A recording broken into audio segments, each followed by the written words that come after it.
Good morning. This is Dr. Marra again with Dr. Marra's Medical Minutes. And today we're going to be talking about similarities between long COVID, tick-borne illness, and the COVID vaccine injury in terms of cytokines. A gentleman by the name of Bruce Patterson, who is a scientist, is largely responsible for discovering the differences in the cytokine signature of long COVID, tick-borne illness, and the vaccine injury. So as you all know, tick-borne illness and COVID both cause pretty severe immune dysregulation and immune suppression. And that comes about as the result of the release of certain cytokines, most of which are pro-inflammatory.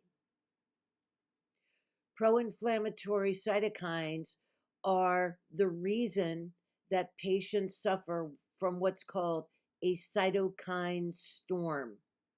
And that cytokine storm is what can lead to organ damage that we saw 4 years ago when people were on ventilators and so forth in the hospital and they were dying of multiple organ failure.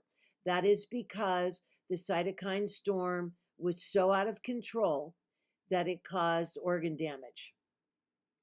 Dr. Bruce Patterson has developed an assay that he can differentiate with pretty great certainty who is suffering from tick-borne disease and who is suffering from long COVID and who is suffering from a vaccine injury.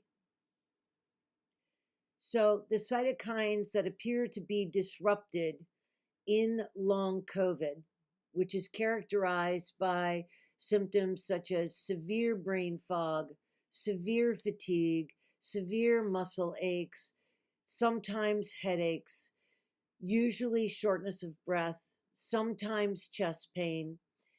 And when Dr. Patterson assayed their blood, what he found was that long COVID patients had aberrations in the cytokines interleukin 2, interferon gamma, and CCL4.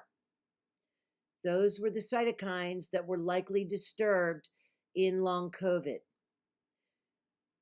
The cytokines that are disturbed in tick-borne illness are slightly different, although you will see an overlap. Those cytokines are interleukin 8, interleukin 13, and interferon gamma. The cytokine that seems to be abnormal in the COVID vaccine injury is interleukin 11. So how do you get these measured? You can go to covidlonghaulers.com and order the test kit, and you can have these cytokines measured so that you can know what you are suffering from, and maybe you're suffering from more than one. I believe the test kit is $485, and I think it's probably useful. The reason being is that although there is a lot of overlap with long COVID and chronic Lyme, there are differences in the way that we treat. And so therefore, it would be beneficial to know the exact etiology of your symptoms so that you can treat it specifically. This is called personalized medicine, and this is what I've been doing for 25 years. So I hope that you find this information helpful, and it's a story that continually evolves, and I try and stay on the cutting edge of this information because I think it's important to get it out to the public in a reasonable fashion that they can understand. So I hope that you find this useful, and I hope you have a wonderful day.